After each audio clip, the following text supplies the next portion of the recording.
All right, Shalom. First and foremost, I want to give all praise, honor, and infinite glory unto my Heavenly Father, Yahweh, Bahashem, Yahweh Shai, Bahashem HaKodash. Double honors to the apostles and elders of Great Millstone who taught us the truth. Peace and salutations to the hopeful elect.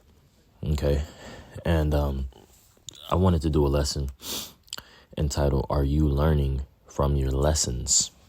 Okay, and the inspiration behind this was a talk that we had, which, I'm part of the GMS Dallas branch, all right? And we have right now both apostles down here, Apostle Rakah and as well as Apostle Ramlab, okay, visiting us.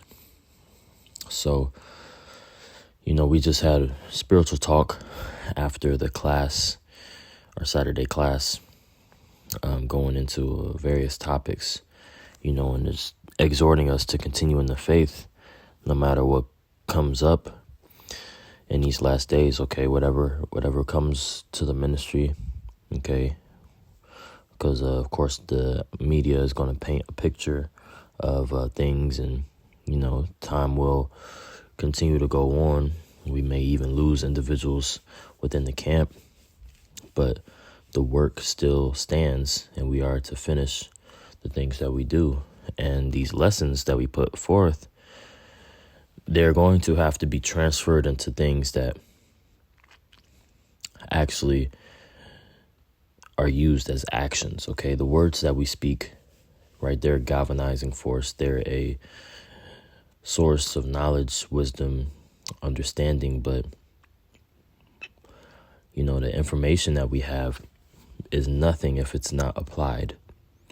And that's, pretty much the main consensus of this is, we've been called to edify our nation, but also that comes with a certain way to move and to walk.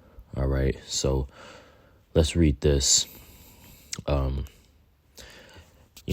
I was just curious, cause the theme or the saying was, that inspired me to do this lesson was, actually the simplicity of the commandment that the apostles always echo, which is make sure we're doing our lessons, okay? And the Spirit got on me to look up this word lesson, okay? All right, and when you go get the word lesson in the etymology online, it says a reading out loud from the Bible. Okay, I'm going to read this again. This is, again, the word lesson in the etymology online dictionary. It says a reading out loud from the Bible, okay? So we are to do our lessons, which, the Spirit has it to where our lessons are, the elders have told us to do lessons, and that just echoes what the scriptures say, is to read, to just read, all right? Which I have here, Revelation 1:3, it says, blessed is he that readeth, and they that hear the words of this prophecy. Yeah, so just by reading, all right, you can combat a lot of the negative thoughts, a lot of the self-deprecating, how can I say, the self-deprecation, that whole, right? Reading a lot of times can take you out of that weak place, okay? And even when we read out loud specifically, because you're exercising not only, you're reading it, but you're also hearing it. So, reading out loud, right, it exercises, your ability to I won't say memorize, but to really remember the things, because you're saying it as well as hearing yourself say it. So, when you read out loud, that's why it's important when we read out loud and we're preaching to the quote unquote wind, as the scriptures say. A lot of times this why the scriptures call it the scriptures, the word, a two-edged sword, is because it also, it comes back at us as well, So these things, the reading a lot of times is for us, most of the time, even when we're out on highways and byways. But let's go back to this word lesson. It says a reading out loud from the Bible, also something to be learned by a student. Okay, and we are students. We are disciples. Okay, quote, Hamashiachim, right? Or in the English, right, Christians, right? Even though we don't use that word because it has a negative connotation due to the Antichrist church. Okay, because they don't really practice what is spoken of in the scriptures. Okay, but that reading is important because it teaches us how to move. All right, back to Revelation 1:3. It says, "Blessed is he that readeth, and they that hear the words of this prophecy." Yeah, and that's a blessing, man, for us to be a part of this truth, to come into this ministry. Okay, and to have a leg up on those individuals that have forsaken this calling. Okay, it says, "And keep those things which are written therein, for the time is at hand." Okay, yeah, so blessed is he that readeth, and they that hear the words of this prophecy, and keep those things which are written therein. Okay, yeah, and keeping it is the main part, right? That's the main point of that scripture, right? Not only are we been sanctioned to read these things, but we're also been commanded to keep certain things, right? Like how people, you got a lot of camps that will say keep the laws, statutes, and commandments. No, man, keep the faith. All right. Yeah, the law is a beautiful thing. Yes, indeed, we don't try to transgress Yahweh Bashim Yahweh's commandment. But at the end of the day, we have to learn how to actually apply the main things of the scriptures. Okay, right? Not strain at the gnat. Okay, right? We have to, use the main things. Matter of fact, let me get that.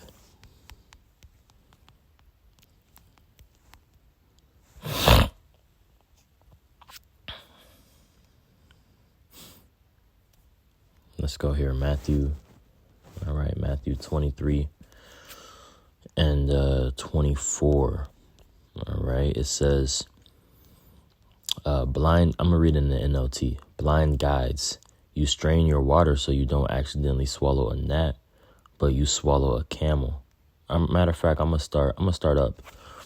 Verse 23, it says, "What sorrow awaits you, teachers of religious law, and you Pharisees, hypocrites." Okay, and that's what we do not want to be. We do not want to be hypocritical in our speaking. Okay, because we say one thing, right? We say these things, and then, we can present grand speeches. Okay, we can go into the scriptures, go into the prophecies. Okay, but if we are indeed not actually living what we're preaching, then that will make us what? An actor, and a bad one at that. Okay, a hypocrite. All right, because that's all that a hypocrite is just an actor. Okay, putting on a front, putting on a facade, and that's not what we should be doing. We should be actually sincerely changing and bettering ourselves. Okay, or at least trying to, looking toward that. All right, of course, there's a certain amount of work that needs to be done on ourselves, but there's also, a point too where we're just gonna, at the end of the day, need mercy, man. We need Yahweh. We're sick. We need to be healed. We need a physician. All right, so, but that want and that sincerity of us wanting to change has to be there, unless we would be considered a hypocrite. Okay, but let's read this again. It says, "What sorrow awaits you, teachers of religious law, and you Pharisees, hypocrites, for you are careful to tithe even the tiniest income from your herb gardens, but you ignore the more important aspects of the law: justice, mercy, and faith. Okay, and that's part of the law as well: justice, mercy, but let's not forget the faith. Okay, faith is a part of law, is a part of the law. All right, and that's what a lot of these other individuals would not understand. Okay, they would try to justify themselves off of the law, the statutes and commandments. Okay, but you're leaving out faith, man. You're leaving out on really relying on the Son. Okay, as the scriptures say in the Transfiguration, all right, which I believe is Matthew, the 17th chapter. Okay, when the voice from heaven, which was the Most High. Okay, the Most High told the disciples that were around to hear ye my beloved Son. Okay, hear ye him. Okay, and whom I'm well pleased, yet hear ye him. Right, that's a commandment as well. Okay, and he commanded us that we should believe. All right, we should believe in the evidence of his burial and his resurrection. Okay, how he rose up. All right, we should believe on those things. But that only comes from us affirming these things, reading these things out loud continuously, continuing in the faith, making sure that we, we're actually, we believe these things, man. All right, and we can keep hold of these things. Okay, having a grasp upon it. Okay, like I opened up with. Okay, Revelation 1:3. Blessed is he that readeth, and they that hear the words of this prophecy, and keep those things which are written. Okay, we have to keep these things.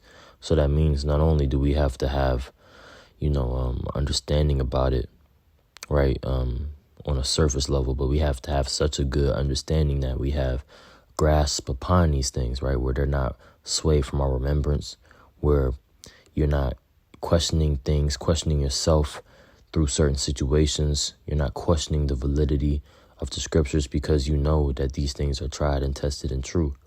Okay, that's the kind of grasp that we need to have on these things. So making sure that when we're doing our lessons, all right, which is the reading from the Bible, that we're actually learning it so that it can be applied.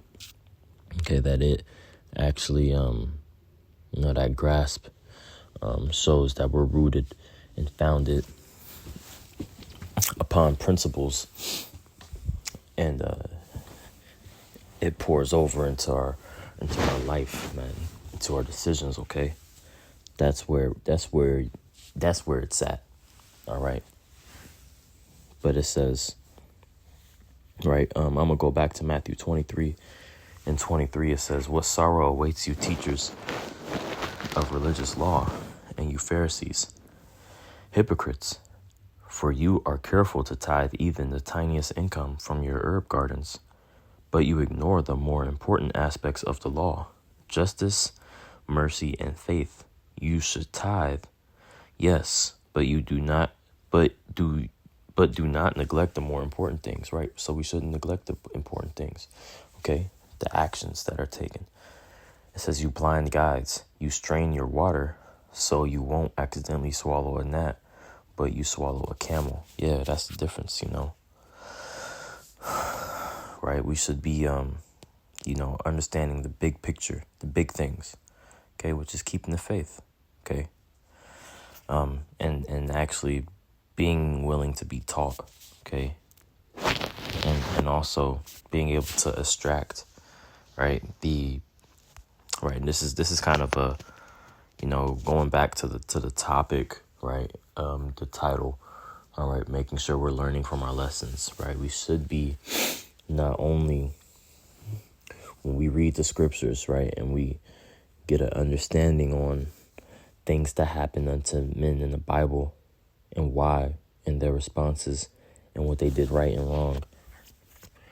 That experience that we get through putting ourselves in these individual shoes and getting their perspective, right? the experience that we get, we should be putting into our own life, and then lining up the things that happen to us, and then being able to tie it onto things in the scriptures as well. Certain individuals, right? There's certain moments where we should be like, okay, this is, am I moving like how Yahweh would, right? Am I moving like, how a man of the Lord would, right? King David. Do I have the characteristics of a Job in this situation? Do I show forth maybe some of his integrity, right? Maybe I show forth, and I'm not likening myself or any of y'all brothers up to those men, but just in the act of being able to relate to them personally, right? Being able to feel them, right? Feel them from, and what I mean by that is feel them from a place of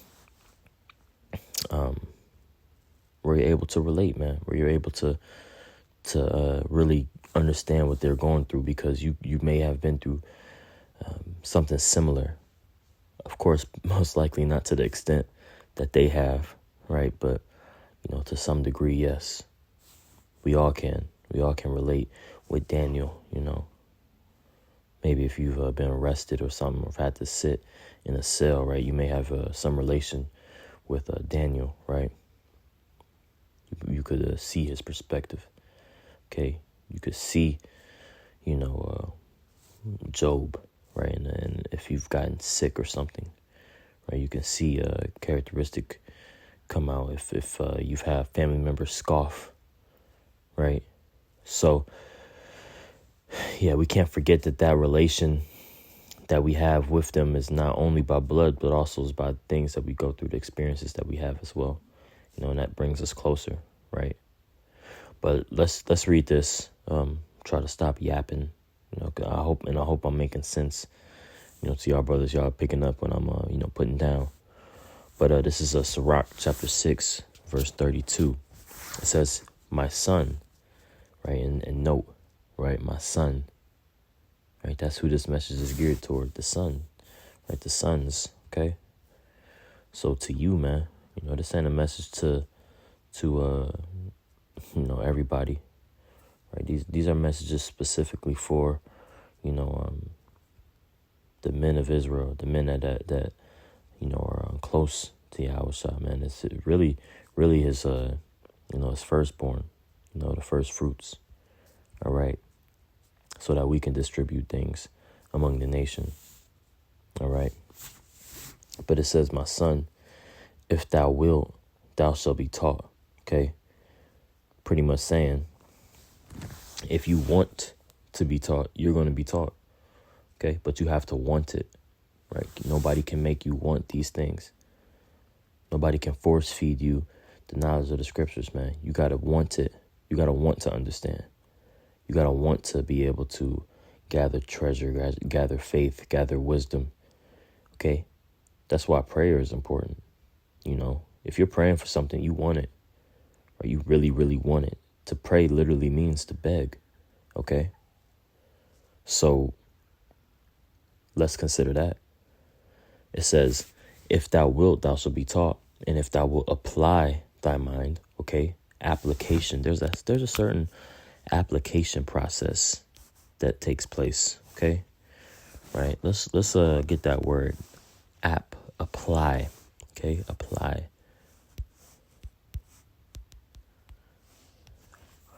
All right. If thou wilt apply thyself. Okay, that word apply in the etymology, it says join or combine with, attached to something, adhere. Okay, right. We have to be joined together. Okay, have to join yourself. All right, that's why the scriptures say continuously be with a godly man that is known to keep the commandments. Okay, be joined unto them that fear Yahweh Bashim Yahweh Shai. Okay, be joined to to men of understanding, which is going to go into also to like we read at first, keep these things, right? To Revelation 1:3, all right? If thou shalt keep my words, all right, I shall keep thee from the hour of temptation. Okay, the keeping, the application, right, to be joined with something, that all, it's all synonymous, okay? But it says to apply, use, attach, connect, figuratively, devote, give attention. Okay, yeah. Like, for instance, in battle, right? They'll even do this, or I won't say, in battle, but in the army, right? They'll say at attention. I think that's what they say. There might be another term that they use. It might be just attention, right? When the commander walks in, or high-ranking general, right? Because you're supposed to learn from that commander. You're supposed to learn your, whatever office that you are. You have a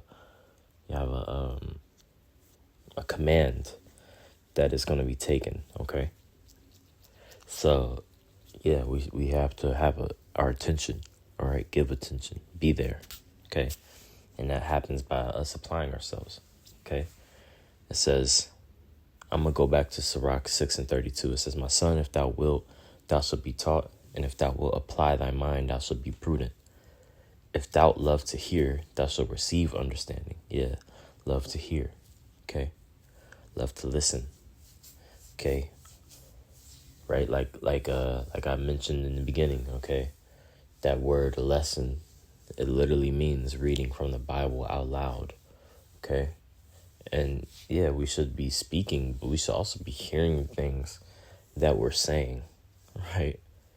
We should be hearing the things that we're saying. Okay, like sometimes you have individuals, that will read, and they read, and you can tell that they're not understanding what they're reading because of simply the pace that they're reading at, or simply the fact that they didn't really stop at a comma, or a period.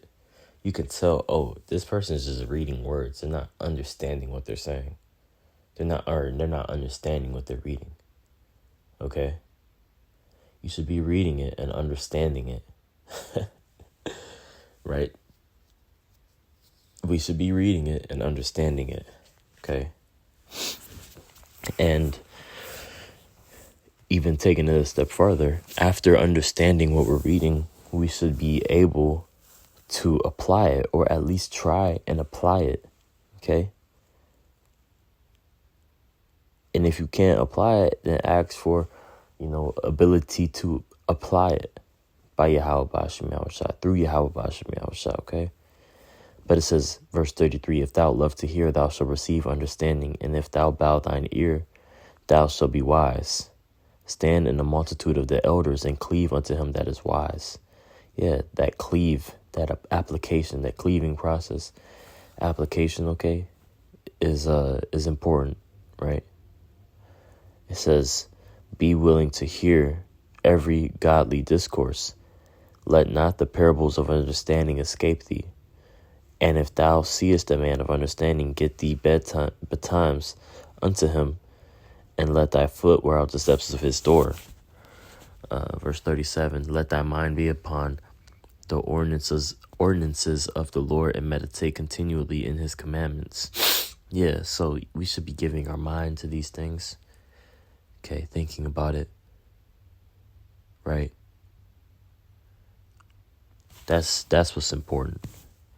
That's where it's at, man. That's where it's at in this ministry. Right? Meditating on the scriptures, man. Meditating on Yahushua. Meditating on the kingdom. You see?